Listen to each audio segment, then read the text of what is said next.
Everybody in the room doing all right? So I apologize again. I'll repeat because not everybody who's online was in. Apologize for my lateness today. I generally am not late, and I am a few minutes late today. So as I had said earlier, before we got online, I had to truck it across campus in the meeting. I could not cut the meeting short, otherwise I would have. So I apologize for wasting your time today. I hope you didn't mind a few extra minutes to chill out. How was today's reading? We only have a few minutes before we are joined today. We have a guest today. How was today's reading? Many people in the class talked about connection with youth sport in a variety of ways. Many played in a variety, or connected with a variety of ways to youth sport. Was it a good read? It's a bit dated. Carl's actually in the meeting here, so I'll let him in just a minute. Right, it's talking about I left the questions very general today for the quiz. Did anybody look at the quiz yet? It's very general, fairly easy and straightforward. What I want you to pay attention to is just some of the things that impact youth sports. Good? Are you ready for our meeting today? So if you want to jump online and be able to to see it on your own computer, but I have it up here as well. That's up to you. Did everybody see the announcement? I posted an announcement today with the Zoom info. So what I'm anticipating, and we had talked about it last week a bit, as COVID numbers rise, a variety of other health issues, become a concern, COVID plus, because there are other concerns, health issues, that end up revolving around COVID as well. My inclination is to just make Zoom meetings an option. We had talked about as a class wanting to have this to be an in-class experience to the degree possible, and I certainly appreciate that. That, of course, needs to be balanced with just managing public health, And so to the degree that people need to attend via Zoom remotely, that makes perfect sense. There's also other sorts of scheduling issues which can come up. I will do my best to record and post the recording so that it's available to you afterward. I found out last Thursday, I cannot promise that always being the case. The reason being, everybody had problems with Wi-Fi. Well, everybody who was on campus last week, you had problems with Wi-Fi on Thursday. I could not get the video to save. It's gone. I recorded it. I hit transition at the end or render or whatever it is, and it's gone. So I can't post it because I literally do not have the video. So I apologize for that. Should that come up though, or be an issue, again, we'll just manage one way or another. And so after our guest today, I'd like to spend just a few minutes talking about the guest discussions, And there will be a guest discussion for today. Good? All right. Well, I hope he's still there. There he is.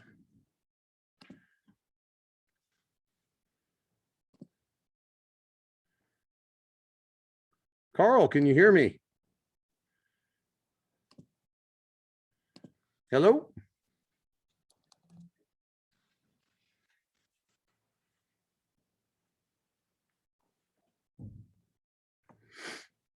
Carl, are you there? I'm here. I had to accept the meeting being recorded, and now I am live. Well, fantastic to see you. Great to see you as well. So we're on ground. So everybody who's on ground is all masked up today. So you might see a few other faces on the screen.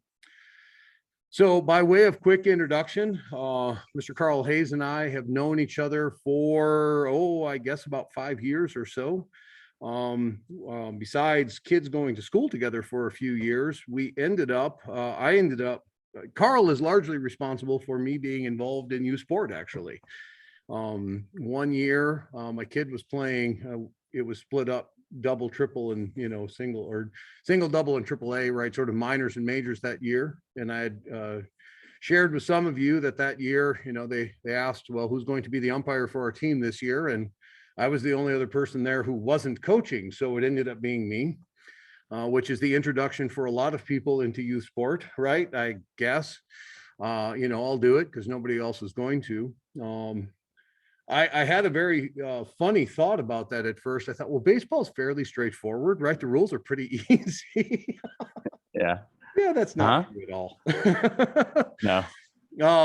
So I ended up becoming involved in umpiring for the team, and Carl saw me actually ump a few games because I actually ended up umping a couple of games that one of his kids was playing in. And he said, "Well, you should get involved in the board someday." And so eventually that happened, and ended up becoming umpire in chief for the board. So I really appreciate our friendship and all that you've done for youth sports over the years. And so Carl's been involved in youth sport. I know in Boise, my understanding, and although I don't know a lot of details, you were also involved in youth sport before you all moved to Boise in a variety of ways. My point of contact is mostly baseball, but I don't think it's limited to that. And so one of the things I really want to highlight, and I'd love for you to talk about today, is your involvement on the board and being really a critical aspect in helping bring positive coaching to the area and doing a lot with that. And so I appreciate that the North Boise continues that tradition,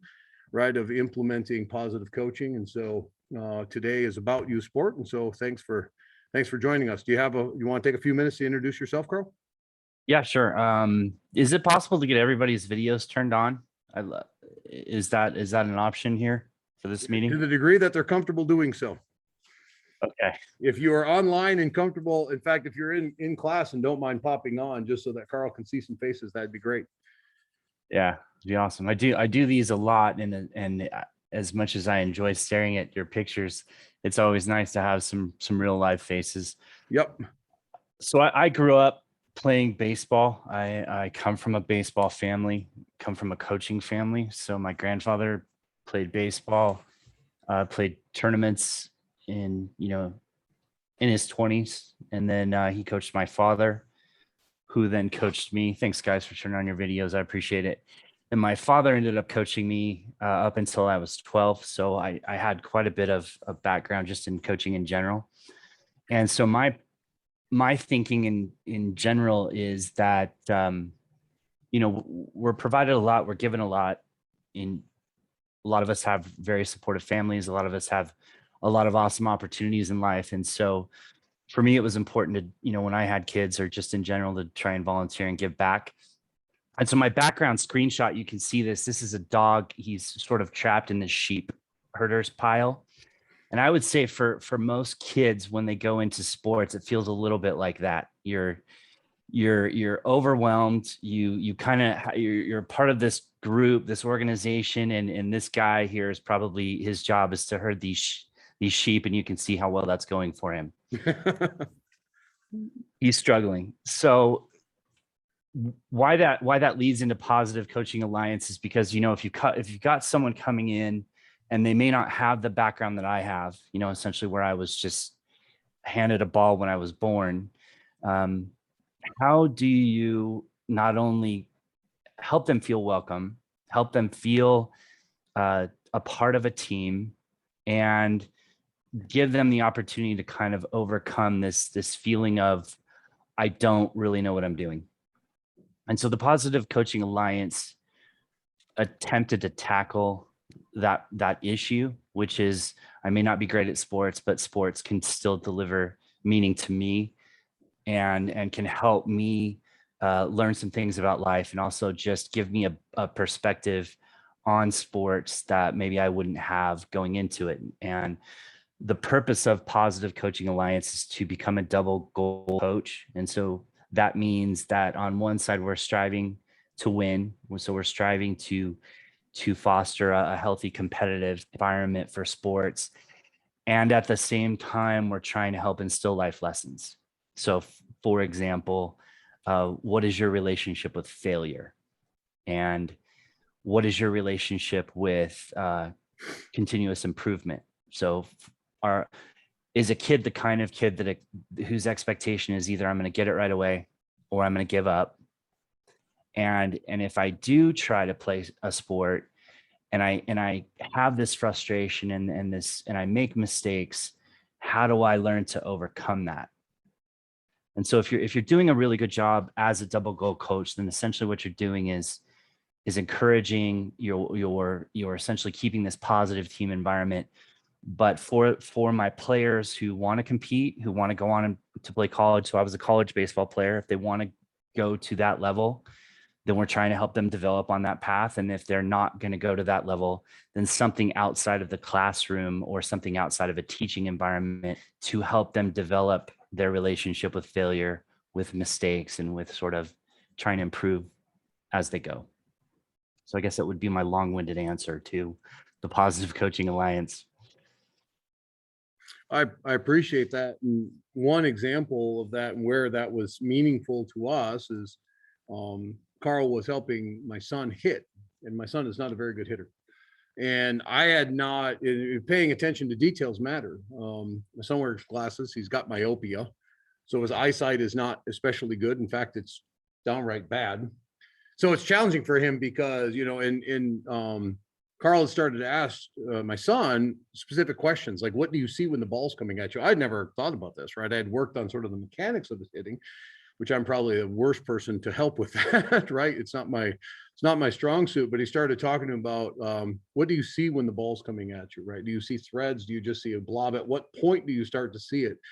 And that helped my son sort of start to see that it wasn't, he didn't need to feel badly about that, right? He didn't like that he didn't have a especially strong swing, but he started to gain more confidence because he started looking at things, right? And even something as small as we had shaded glasses for him, right? Which made sense, right? You get glasses that, reflective lenses that have shade, but that actually made the problem even worse, right? And so just by making a few small adjustments based on what Carl had seen, we started to change things. Now, I'm not telling the story because of my particular son, but rather just that orientation to approaching a player based on sort of where they're at, right? And sort of what they need, as opposed to just yelling and screaming at them that they need to hit better or something, right? It's a very different orientation.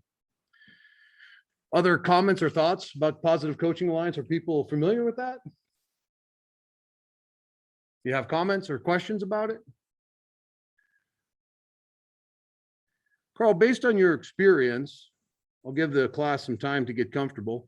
Based on your experience, have you seen youth sport change over, since you were involved, right? I mean, so the chapter we read talked about youth sport, of course, is impacted by recessions, right? Or economic trends, right? I mean, the ability to afford to play matters.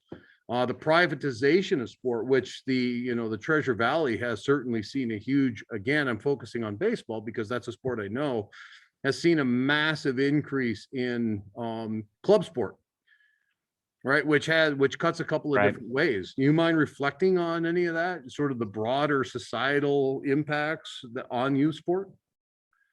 Yeah, I bet we could actually do a little bit of a demographic sampling from my video participants here. Raise your hand if you've participated in a youth sport. Mind. So I've got in the room an additional 30 every single person raised their hand. Okay. Raise your hand if you kept playing after the age of 12. Again, every person raised their hand and it stayed. Raise your hand if you played in a college level sport. College. 1, 2, 3, 4, 5, 6. So how many would you say are in, what's your total population here? So I've got about 30 in the room right now. So 30 students. So 5 of the 30 went on to play college. And it's pretty remarkable that I would say you almost had 100% went on to play at age 13. The statistics are about 80% of kids drop out of sports at the age of 12. So right when it goes from recreational, developmental to more of your competitive, you tend to see an extreme drop off. So we're struggling in general just to, and this is true of, this is going back to when I played. I mean, so these statistics are pretty stable in terms of whether it was my generation or this current generation. So there's already a very, I guess, embedded difficulty with sports in general in US, in that we are kind of a competitive meritocracy. So there are select positions that you compete for. And as you rise in the ranks as up to college, you can see how the distribution starts to change pretty rapidly. And then I would guess that probably 0, maybe 1 was scouted or or drafted, whether they went on to play professionally. So the numbers are pretty stark. And when you're facing those kinds of numbers, in the past, when I was growing up, I try to identify talent early. So you're almost like prospecting, in a way, like what kids have, the talent and the ability to continue to progress. And those kids would tend to get the attention and the focus. And the coaching mentality was we call it old school, but essentially old school is negative reinforcement from psychology. So I'm going to say things that are very critical to you, or I'm going to point out failures to you consistently until you either self-correct or you figure out how to do the skill the right way. So positive coaching, I mean, probably back then would have just been laughed away. It would have been like, that's silly. I'm not here raising, little kids. These are future athletes, and they need to be able to deal with that mentality. And so my college baseball coach would just yell at us in practice. Like if you made any kind of an error, it was just like at the top of his voice yelling at us. And, I reflected as a college player, as a pitcher, and I was like, I'm not sure how he's helping me, one, be a better baseball player. And two, I do not want to bring that mentality that needs to die, at least with my generation. So Could I that's one of the pause, things. Carl? Yeah. Just want to take a poll of the class. Based on that, sort of dichotomy of negative versus positive coaching, how many experienced negative coaching growing up? That's 100% of the room. What about online? Just about 100%. Yeah. Positive coaching. We're at 1, 2, 3, 4. Well, maybe half the room. Maybe half the room. Yeah. I And assume not in the same coach, because that would be very confusing. Go ahead, Carl. who had a coach that stuck out to you, like one that really made a difference to you? If you could raise your hand, if you had a coach that you can think of and just really had a positive influence on you. Coach that had a very positive influence. Do you want people to share that story if they're comfortable? Absolutely. Is anybody comfortable sharing in a class? Go ahead.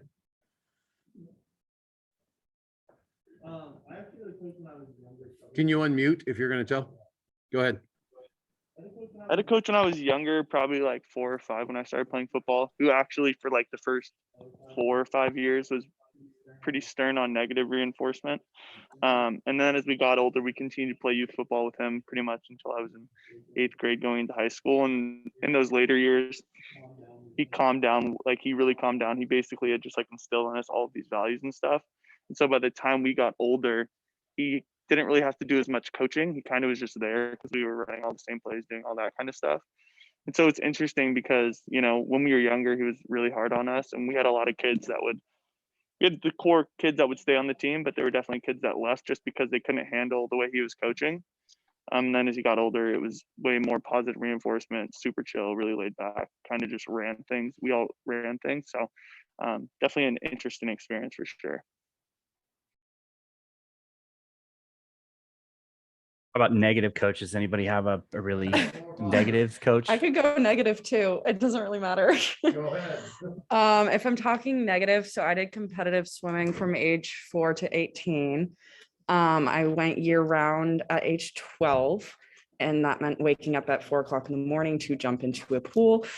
It was not fun.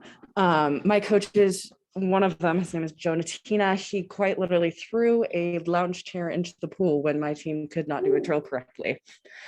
So, yeah. That's and we got yelled at intense. for breathing, so that was fun. Yeah. Other positive coaching examples or negative coaching examples?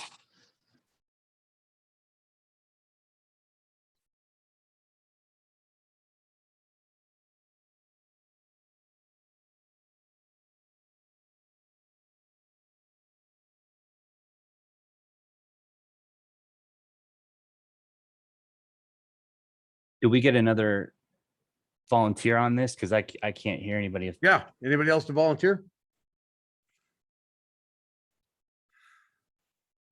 Well, thank you for stepping up and being able to share your story.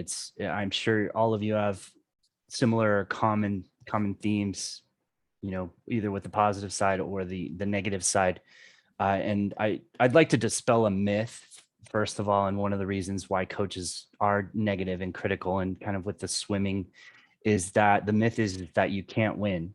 Like you can't be a competitive, successful program unless you are very focused on extinguishing error.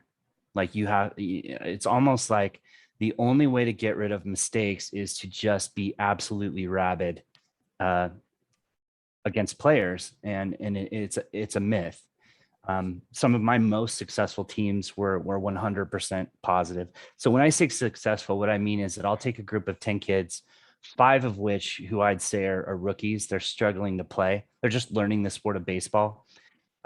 We had an all-stars tournament that we played in really a season, and basically just through constant positive reinforcement of that team and helping them progress, what we were able to do is essentially eliminate to some degree fear. We would help them build a relationship with fear so that they would go up and really be able to do things that if you had assessed or if you'd evaluated them before all-stars started, you would have said, there's no way. I've got an 8-year-old playing against, 10, 11-year-olds, very successful and is really learning to swing a bat. So it's an absolute myth that you can't be competitive. It's a myth that you can't create a team based on positive coaching. And I think the faster we extinguish that myth, the more adoption we're going to get. So we can essentially make those coaches that are like that are yellers, that are really focused on negative reinforcement, go away, because it needs to happen. There's no room anymore for that. Carl, if I can share just the story I wanted to share is actually when you were helping my kiddo hit, right? One of the coaches had this tendency of just being very amped up, right? And that's just the way that was his style. He wasn't negative per se, he bordered on it, but he was just very right in your face, and just because that's just the way he was. And my kiddo needed something explained to him, right? And so, Carl, I appreciated, right, you would spend time with him and explain why you put your feet apart at a particular width to hit and the way that you want to load in a particular way. And what my kid needed, because he's more of a science sort of physics person, that's just the way he is. It's the way his brain works. He needed to understand why he was doing things that way. And once he did, then it made sense to him and then he could do it. Right. Just sort of yelling at him to do it didn't make any sense. He's like, I don't know, I'm just getting yelled at to put my knuckles in a particular position. Doesn't make any sense to me why I'm doing that. So what I really appreciated about your approach was understanding that kid, right? And that youth, kids are going to differ in what they need and how they need to be coached, some of the particulars. And so I appreciated that. My kid did not need to be yelled at anymore, right? It's just not where he was at. No. But once you explain things, and so I appreciated that about your coaching style. Yeah, it's a transferable skill too. So I'm sure at some point all of you are going to graduate and want to go on to career paths and work, for companies. That's an absolutely transferable skill. So positive mentality, meaning that the way that you address, your colleagues, the way that you address the people above you, it matters. And so I tend to adopt that same style in my work profession. So I'm a director of channel development. So I handle companies all over the world that I work with. I do training. So in my career field in software, so I work for a startup out of Seattle, but I use a very similar mentality in terms of training, in terms of just general engagement, because a positive work environment, it sounds silly. It may seem like it's common sense, but there are still those companies that are also kind of old school. There's some zero tolerance for mistakes, or zero tolerance for errors, and feeling like you're always in jeopardy where you work is not cool either. So it is about youth sports, but that double goal mentality, meaning that these kids, as they grow up, ultimately are going to be in classrooms, they're going to be working for companies.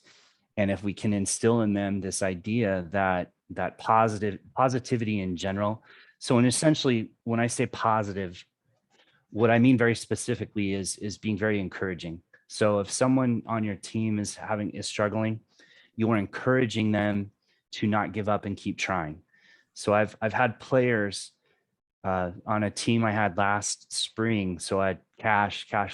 He was my rookie, and he was a little guy. So he struggled in general physically with the whole idea of the sport, but because we had created a very positive, encouraging environment. So all the players, if Cash was at the plate and he's getting a fastball thrown at him, he's jumping out, rather than shaming him or making him feel like he's not good enough, they kept encouraging him, and they kept just saying, you can do it. And so we use words like, be brave, like be brave, Cash. And bravery is really facing your fears. It's not just, you don't have to be on a battlefield to be brave. And so over time, by the end of my last game, it came down to three of my players that were probably the least talented on my team as to whether we would win the game or not. And because of that positive encouragement and that reinforcing and being brave, those are my three kids that got hits. And my speech to the kids before we took the field is I said, look, guys, it comes down to you three. You're the three, because they were the next up in the lineup at the end of the game. It's you three who are going to make the difference in this game. And our whole team had bought in by this time. And so they were able to make contact. They were able to get on base and do all the things that we would love to happen. And so from a career perspective, everyone's going to have strengths and weaknesses. You'll have some that are really strong on the analytical side. You'll have some that are very strong with people on their people skills side. And in general, just making everyone, being encouraging, and then also just like, we're all here to learn. So if I need help with, the way that I interact with my clients, someone's willing to step in with me and say like, hey, I'll teach you what I know, and vice versa. And when you get a team environment like that, when you work for a company, we talk about essentially you're becoming a very high functioning. So a low functioning team, for example, would be very independent, very competitive, not really like sharing with each other information or trying to develop each other. So you'd have a very low functioning team. When you get a high functioning team together, we then characterize it as a full force multiplier. So 1 equals 4, meaning that I've got 3 individuals, high functioning, working together. I can do more things than a similar team, especially a low functioning team, can do. So working in a startup world like I do, we may only have 5 people because that's all our payroll can really support. And it's critical that we become very high functioning together and that we can do more than we would independent of each other. So very much transitional skills. Carl, I'd like to piggyback on that, and I appreciate you transitioning to and highlighting the career relevance to that. Could you give the students any thoughts, any advice, any perspectives on in an interview? How do we know that an organization is actually high functioning, that it's a positive work environment? Because people use those words a lot, right? We have we have a positive work environment. Well, my interest is, how do I know that, right? But I don't want to ask that question and get, somebody on the defensive. So I'm interested in, well, could you give me some examples of that? Because that follow-up question to me starts to highlight, can you actually name specific things that you do from a management perspective Sure. to make sure that that's the case? And I think that, Yeah. I anticipate that being useful, to, most of the class as juniors and seniors, they're going to be pivoting and going out and getting jobs soon.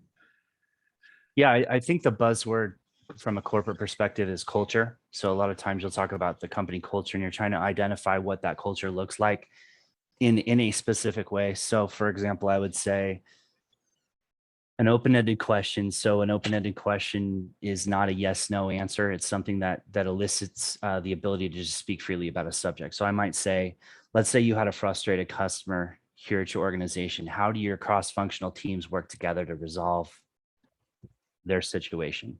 So I say cross-functional because that will tell me whether or not, engineering is working with marketing or is working with sales, and it will tell me what their relationship is to their customer. So customer obsession is kind of a big deal for us. And if they're not customer obsessed, and they don't have cross-functional teams, then the answer I would expect to hear back would be, well, this is the department that sort of handles that part of the customer journey, and they're the ones that sort of resolve that, in our organization, versus, well, we collaborate via Slack. I've got my developers, I've got my sales, I've got marketing, all jumping in to contribute. We swarm for customer resolution.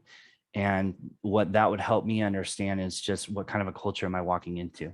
And ideally what I would be looking for is more of that cross-functional, high functioning teams within the organization. Plus, if you're asking open-ended questions at the end of an interview, it shows that you're thoughtful and that what you ask says oftentimes as much about you as it does about, the answer you're going to receive. I appreciate that. That's partly why I was going there, right? Because it's sometimes in an interview, it can be challenging to think about, well, what's a good question, to think about? And those sorts of questions tend to be conversation starters because it gives the the employer an opportunity to start talking, or the manager, whoever you're interviewing with, to talk. And that hopefully will lead to other sorts of stuff. Carl, is there I'm cognizant of time here. We're coming up on time. Is there anything else that you'd like to comment on or discuss before we head towards closing? No, I just want to tell everybody, thank you for taking the time to come and listen to me talk about this. College years are the best. We lost you. There we go. We lost you for just a second. Did you lose me? We lost you at college years. Yeah, college years are the best years of your life. It's not high school. So I hope that you're enjoying that and potentially looking into graduate school as well. So thank you, everyone. Any last minute questions from the group? We really appreciate your time. Thank you very much, Carl. I appreciate it. Not a problem. Have a good one, guys. Thanks much. Everybody else can stay online. Thanks, Carl.